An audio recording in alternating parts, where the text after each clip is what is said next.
Blackstone Audiobooks presents C.H. Spurgeon's Autobiography, The Early Years, 1834 to 1859, by C.H. Spurgeon. Chapter 1. Childhood at Stambourne. A drawing of the old manse at Stambourne has far more charms for me than for any of my readers, but I hope that their generous kindness to the writer will cause them to be interested in it.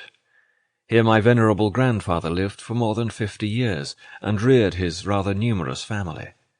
In its earlier days it must have been a very remarkable abode for a dissenting teacher, a clear evidence that either he had an estate of his own, or that those about him had large hearts and pockets. It was in all respects a gentleman's mansion of the olden times. The house has been supplanted by one which, I doubt not, is most acceptable to the excellent minister who occupies it, but to me it can never be one half so dear as the revered old home in which I spent some of my earliest years.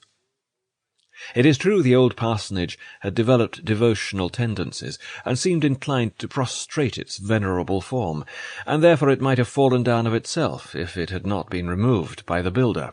But somehow I wish it had kept up for ever and ever. I could have cried, "Builders, spare that home, touch not a single tile or bit of plaster." But its hour was come, and so the earthly house was happily dissolved, to be succeeded by a more enduring fabric. It was a very noble parsonage, with its 8 windows in front, although at least 3, and I think 4 of these were plastered up and painted black, and then marked out in lines to imitate glass. They were not such very bad counterfeits, or the photograph would betray this. Some of us can remember the window tax, which seemed to regard light as a Latin commodity, lux, and therefore a luxury, and as such to be taxed. So much was paid on each aperture for the admission of light, but the minister's small income forced economy upon him, and so room after room of the manse was left in darkness, to be regarded by my childish mind with reverent awe. Over other windows were put up boards marked dairy or cheese room, because by being labelled with these names they would escape the tribute. What a queer mind must his have been who first invented taxing the light of the sun.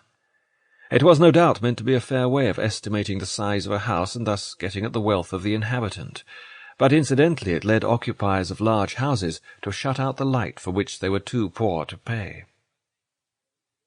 Let us enter by the front door. We step into a spacious hall, innocent of carpet. There is a great fireplace, and over it a painting of David and the Philistines. Sample complete. Ready to continue?